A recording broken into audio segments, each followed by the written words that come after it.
Good morning, wrestling fans. Welcome to PWR today for Tuesday morning, the end of August, August 31st. The man they call Meathead and Linda K, the lovely Linda K. Good morning, lovely Linda. Good morning, Meathead. We are one day away from September. Gosh, this summer is flying by, but it's still hot. We still are feeling the heat here in Milwaukee and throughout Wisconsin. How about you as Yeah, well? and honestly, when we had all that massive rain a couple days ago, I could literally see the temperature drop. It was one of those where it's going to get to be 50s overnight. And, it's one of those leave the doors and the windows open kind of nights. I'm excited. Mm-hmm. Well, I'm also excited to hear you tell us. I know who it is, but for the first time listeners, the people that are tuning in today for the first time, Linda, who sponsors us? That would be collar and elbow. And I was going to say, make sure to still check out that summer sale. Get yourself some tank tops. As I said, still feel that summer heat, baby. Make sure to go to collarandelbowbrand.com. Make sure to use promo code Linda K. That's LINDAKAY. And take advantage 10% off your order. Collarandelbowbrand.com, where you can find the latest and greatest in wrestling street fashions. It's September 1st is not normally a wrestling day for me.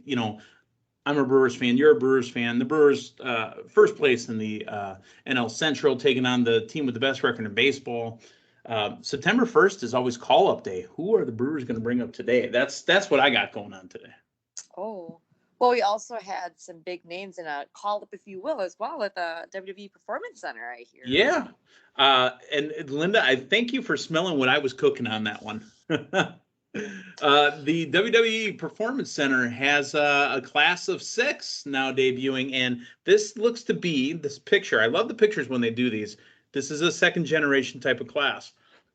I think headlined by another Oos, Joseph Fatu, otherwise known as Sefa Fatu, now at the WWE Performance Center and about to make his way to NXT. Here's some of the other names that are there, and hear me out when I say these. Ben Buchanan, son of the former WWE Tag Team Champion Bull Buchanan. You guys remember Bull Buchanan from Right to Censor? Yeah.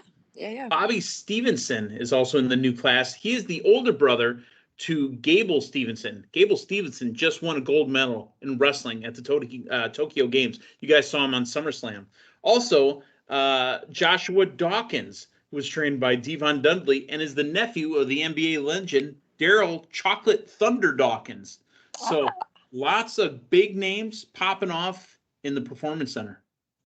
Absolutely. We have our friend Sefa Fatu, friend of ours. He's a news. Yes. Done some GLCW shows with Dave Hero. He had matches against Cal Hero this summer as well. Last few days, Sefa has been hinting Tuesday. And here we are. We got the big unveiling that he is now on his way over to NXT. So that is tremendous. We already have the family, the champions. Right, the bloodline up on the yes. SmackDown. So it should be interesting to see, if they're going to tie that in a bit. I would think so. I would hope so. But, perhaps they focus solely on Sefa alone down in NXT before they connect the dots, if you will. And again, a nice little segue there. Let's talk about SmackDown and let's talk about Raw. Once we're going to talk about Raw's show from last night, but we were supposed to be doing a draft right about now, weren't we? Yeah, I do remember this. And balance up these unbalanced shows. Well, there is news that has been pushed off to the beginning of October. We had hinted yesterday morning that Finn Balor versus Roman Reigns main event on SmackDown this Friday might have been the season premiere of SmackDown. I got to feel that now with the draft coming, that just might be a normal match, a normal title match for SmackDown. And the season premiere might be coming at the end of September. Remember, SmackDown's going to get preempted a couple times in the next month or so due to the Major League Baseball and the playoffs. So who's to say when the draft happens? Sorry. Yeah, I mean, I was hoping there would be a superstar shakeup. It's time to shake things. I was hoping that would have came sooner than later, but maybe something crazy may happen after Extreme Rules. Extreme Rules is going to be that final Sunday of September. It is. Maybe we've got something baking, cooking, stirring.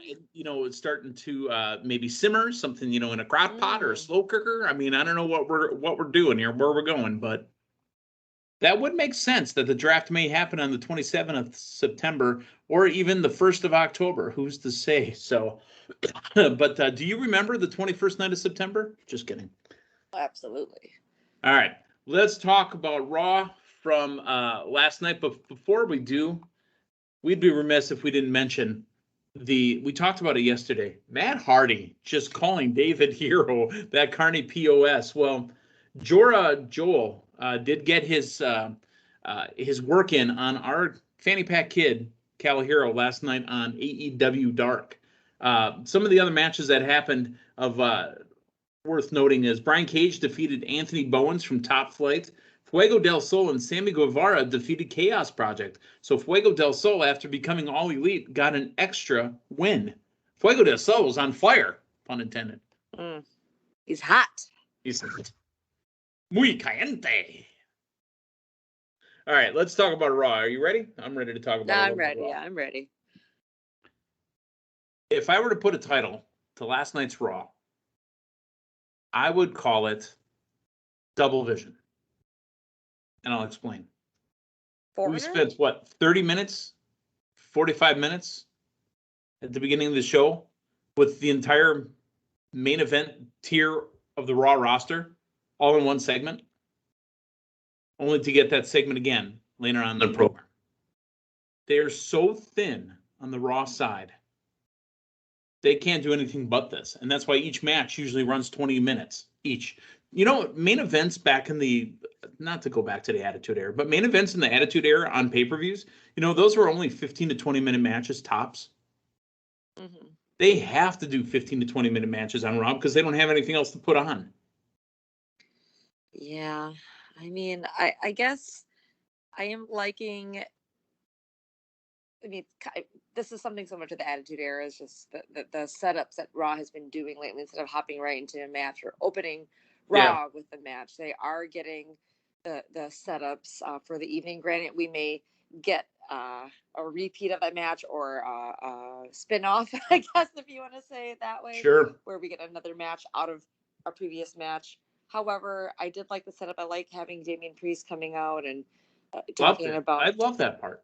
The United States Championship, the Open Challenge. I mean, that's very historic to have that Open Challenge being a new United States champion, and it was a nice setup, I will say, with the top tier talents, I guess, of Raw, and sure. I do like that portion of Raw, how they have been coming out and doing, like you just said, 20+ minute segments leading into it. But I guess the Double Vision. I mean, it was cool seeing all the title matches last night. I will say that, but this draft we thought was going to be sooner than later. I know we just talked about that, but that could have brought some other matches into the mix. But this is what we've been seeing a lot of on Raw. We're kind of getting used to it. Okay, but hopefully this draft will come to fruition sooner than later, so we can get more of a mix-up. Yeah. And not just that. It's not the mix-up, because again, we need fresh matchups. We need more matchups.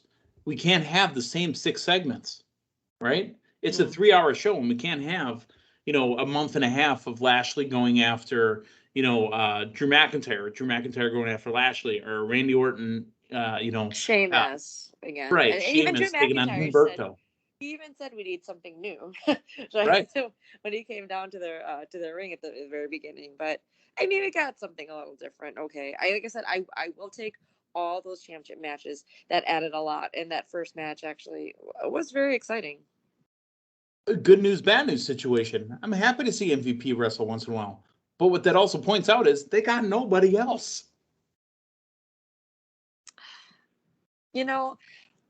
I really still wish they would have kept the Hurt Business together. This is right. Where are they? Where's Shelton and Cedric? Yeah, I remember. I'm sorry, I'm kind of going slightly off topic here. It's okay. Leading up to SummerSlam, I saw something on Twitter. Someone posted like a missed opportunity, and it was a picture showing the Hurt Business, showing Lashley as champion, as well as Shelton Benjamin and Cedric Alexander as the tag team champs. Yeah. Versus Roman Reigns as SmackDown Universal champion, and then the Usos. And then the Usos. Yeah, that could have been SummerSlam main event type or a Survivor Series main event. And then you would have had Paul Heyman and MVP out at ringside as well. So I digress, but that was just something I was No, your digression was perfect. That's exactly where I'm going with this.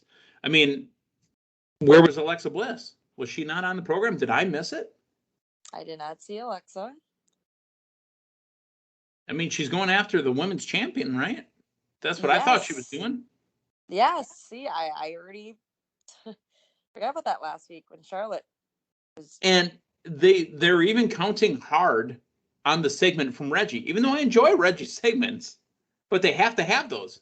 Otherwise, they've got to, show Riddle backstage again for the fourth time, or it's tough. So here's what we got out of the main segment, the opening segment. We got two matches. We got RKBro taking on the team of MVP and Bobby Lashley, who's looking to get an additional belt. And we got a three-way match, which I was kind of excited about. McIntyre, Sheamus taking on the champion Damien Preist. I like that match. That's a fresh matchup to me. Okay? Yeah. So there was nothing wrong with that match at all. Now, after all these main event people came out, even after Scrap Daddy and Sonya Deville came out and made these matches official, then we get Rhea Ripley. I'm like, oh, are they going to add Rhea Ripley into? No, it's just the way they're going to the next segment. That's fine. Rhea Ripley taking on Shayna Baszler. And I thought Shayna Baszler and Nia Jax were done. They're not. Rhea Ripley takes on Shayna Baszler. And, Rhea Ripley has been hanging out with Nikki ASH as well. And that's her partner hanging out with her. Well, the victory goes to Rhea Ripley. Nia Jax did go after Rhea, but Shayna Baszler not happy at all. I mean, she's losing, and you can see it on her face. Yeah, let's make this blowout happen between Shayna and Nia. I thought Nia Jax was the one with the blowout, or is that just a perm blowout? Oh, there you go. Again, this has been teased on and off for months now. Again, I'm going to bring up Extreme Rules happening. This is one I hope we can get that payoff between Shayna and Nia if this is indeed going to be their split, because it looks like they're leaning toward Nia and Charlotte now. And you mentioned Alexa. Right. Where are we going? What are we doing? All right. Viking Raiders taking on the team of Veer and Jinder Mahal. Okay, new matchup. Again, I'm not going to just rag on this stuff all the time. Here's a new matchup. The Raiders, Veer and Jinder Mahal. Solid matchup. Viking Raiders with the win. After the match, Eric and Ivar stand tall as the music hits and they get the replays, and it's Eric and Ivar getting a raid chant going. So, you know what? This is not in the Thunderdome anymore, folks. This is in front of a crowd. So we got to interact with them. Absolutely. I mean, raid. That's what they're saying, right? The chest pounding. Right, yeah, because there was a cockroach and they were going to try to spray out the bug, so they were going to use raid. There were a ton on their shoulder, I guess, huh? Yes. Yeah. No, absolutely happy with the way they looked. And, I'd love to see more Veer and more Shanky. Let's get those guys out there working. I agree. Perhaps next week we'll get Viking Raiders versus Jinder and Shanky this time. That would be WWE booking now, wouldn't it? But it could lead up to, again, this was something new. It was a great match. Yeah. Let's push more of the tag teams. Let's do it. There you go. And a lot of three-person groups nowadays, too. Triple threat for the WWE United States Championship. Like we mentioned, it was Sheamus. It was Drew McIntyre, the champion, Damien Priest. I enjoyed this match. I really thought there was a lot of nice false finishes. This match, on its own, by itself, not on a Raw, SmackDown, pay-per-view, whatever, just take this match. Like if we would have saw it at a house show, been like, okay, that's kind of cool. I could watch this match, and I could see this match again in a few weeks. Just not next week, please. But Damien Priest, your winner and still champion. Still the United States champion on Team a long time, I might add. Yep. Damien Priest looking strong. I loved Drew McIntyre shaking his hand after the match. I really see. We didn't get funny haha Drew this time, which is what and I liked it. He came out, produced a great match. I loved how he mentioned that the United States Championship is not a title he has had before, and that's why he's inserting himself into this match. again, a lot of great false finishes. I mean, a lot of history between Drew and Sheamus, so we got to see that interaction, a recent interaction between Sheamus and Damien Priest, with Damien Priest still coming out on top and still United States champion. Yeah, real happy about that. So that is the triple threat. Now, after the match, Priest just standing there taking it all in. And like you mentioned, the handshake. They go to a video from earlier where somebody walked up and said, "Hey, Bill, how you doing?" Well, apparently he tore some ligaments. He's going to do some surgery. His son Gage is at home, jacked up shoulder. He's looking for Bobby Lashley's soul. So does this mean one of two things? He doesn't care about the belt, he said, anymore, right? Because that's not what he came back for at the beginning. He came back to go after Bobby Lashley. But now he doesn't care about the belt. So if he doesn't care about the belt and he's still going after Bobby Lashley, does that mean Bobby Lashley drops the belt and Bobby Lashley and Goldberg go at it at Saudi Arabia? Or does he get a non-title match on a Raw at some point? I would say a non-title match at Extreme Rules. Huh? That quickly? Okay. Why not? 4 weeks away. Otherwise, Crown Jewel, that's in October, I believe. Is that right? Yeah. Okay. Give him time to recover from surgery, give the son a chance to heal. Okay. I didn't know if he had the miraculous Matt Hardy superhero healing powers. Oh my God, Matt Hardy heals from everything. I mean, apparently he can run his mouth, even after getting it knocked out, almost a week earlier. Oh yeah. Yeah. So, that brings up a good point, thinking far ahead about Crown Jewel. Yeah, I'm not sure. I still feel that Bobby Lashley is going to keep the title for a while, so I see a rematch taking place on the line there, probably in October at Crown Jewel. Okay. Because that seems like the next setup for Goldberg would be to put him on the Saudi Arabia show. Yeah. 24/7 champion Reggie Reginald. He seems to be getting lately, which, again, I love listening to him. I enjoy having him on TV. But he seems to be getting the Bianca treatment where, yes, we understand. You work through some hard times, and now you're proud of where you're at, and now you've earned your spot. We've heard the story a few times now. This time we heard about how he dreamed of leaving his hood when he was a kid, and now he gets to travel the world and see beautiful parks like the one we're in here. And boy, that is a big dog. and that guy's got some awfully whitish blonde hair, but boy, he's got some dark complexion. Oh boy, Tozawa, why are you wearing a dog suit out in the middle of summer? They had to think of something new. Another park. I mean, I guess it looks like Reggie goes to a lot of parks and playgrounds. Yeah. Well, it's places to showcase his, flipping abilities. Right. And just, tell us his story. Yeah. Of how he's overcome a lot. This is still very comedic and still funny. It does bring a smile to my face, but I think we need to, again, I'm going to say, shake things up again. That's regarding the 24/7 title. But yeah, I think Tozawa was, I know R-Truth was calling him Sparky and dog. He didn't act like a dog. And yeah, that was pretty funny. But R-Truth says every dog has its day except Tozawa dog. It's okay. Again, now they've brought back, instead of the matches, like I had said before, they're back to, defending it, whatever, but it's just 3 people involved in the 24/7 thing. Yes, we complained before about the same 7 people chasing around. Those 7 people are gone now. They don't have those 7 people either. That is true. Okay. I mean, seriously, why don't we let Eva Marie or Dewdrop go over to, after the 24/7 championship? Well, we got a little Eva Marie and Dewdrop last night as well. They've got their... Yeah, and that's kind of where I'm segueing to. Dewdrop slammed Eva in the middle of the ring and landed a senton. Wow, Dewdrop, look at you. Yeah, the bell didn't even ring either. Right, exactly. Mike Rome said Eva was unable to compete. The fans booed. Obviously, the winner, quote unquote, is Dewdrop. Yeah. They put a lot into the whole evolution and Eva Marie's return, but it's just until they actually let her show some more in-ring ability, it's just pretty much the same gimmick as before, just laid out a little differently. I mean, she looks fabulous. So why did they bring her back? Right. Yeah, she looks fabulous, but the whole thing with Alexa Bliss looks like that's been squashed at SummerSlam.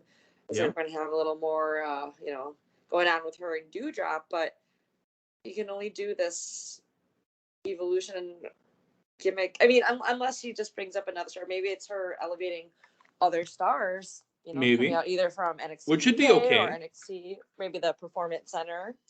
Sure. So I don't know. Well, I think we're going to get more Doudrop Eva Marie simply because that match officially didn't even begin. Right. Well, that, and we have a 3-hour plus show on Raw. So yes, that too. Charlotte Flair was asked about the earlier threat from Nia Jax ahead of their match. Charlotte Flair is technically the most decorated female in WWE history. Long live the Queen. Karrion Kross, Humberto Carrillo. What are they doing to Karrion Kross? Yes, Karrion Kross came out. Yes, they told us he was dominant. Yes, he's supposed to look dominant.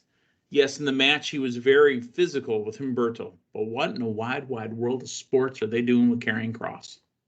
Hey, this time they at least mentioned on that sidebar that he's a former 2-time NXT champion. Hey, it's about time. Yeah.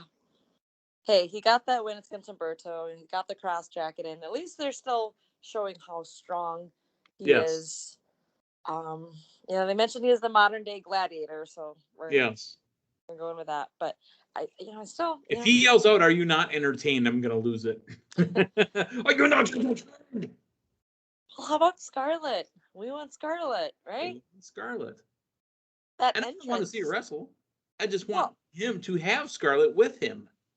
Them together. I mean, it adds a lot. It's just a presence that they just. But from his debut on NXT, that entrance was one of my favorites ever. And I'm saying, I'm serious about that. I love the music. Yeah. I love the darkness. You got Scarlett, you got Karrion. They look great together. They were sexy. They were evil. Hopefully, she even had that flash paper. Remember when she almost blinded Keith Lee? Yes, that too. Out of the contract. The hourglass. Where's the TikTok? Right. I mean, not the app TikTok, but Right. Your time is up. That's what we need. Is we need Karrion Kross on TikTok doing a flossing video. Maybe if they ever change up his gimmick and he becomes a goofy kind of guy that utilize TikTok in that regard. Let's talk about how dominant Nia Jax looked in her interview, and then the match against the Raw Women's Champion Charlotte. Nia Jax dominated Charlotte. What in the wide, wide world of sports is going on here? I mean, just after us getting that awesome promo from Charlotte last week, where you mentioned again, Alexa Bliss kind of chiming in at the very end. Right. We've got Nia Jax now on that pedestal showing how strong and getting the pin on Charlotte, a clean victory. Clean pin. Mm-hmm. I mean, if I wasn't going to call this night Double Vision, I was going to call it Champions Lose. I mean, so after the match, Jax stood tall over Flair, and then her music hit while she's making her exit. She snatched the belt away from the referee. So, phew. Can we talk about Johnny Drip Drip? Yes. Johnny Drip Drip says he was supposed to wrestle in The Miz, but The Miz went back to Hollywood or something like that. So he says that he was told he told his acting coach that he was going to prove that he was the bigger man in the match against Miz, and he still wants to prove it. So what he's asked for and was granted was a match with the largest human he knows, and that person is you, as he's talking to Omos. Sucks for Morrison, and Omos was not kidding. Omos really kind of beat up John Morrison. Was the thought to take on the Miz, or did the Miz get sick, or did something? But what the hell happened? I'm guessing Miz got sick. I mean, that was quite inaudible considering we just got a huge blow up. I'm going to use that word again last week between Miz and Morrison. Right. And look at his promo from last week. He said, "I got something for you, Miz." Yeah, and it was supposed to take place this week because we talked about it last week. I was like, we should have had that be at SummerSlam, or we could have saved it for Extreme Rules. Right.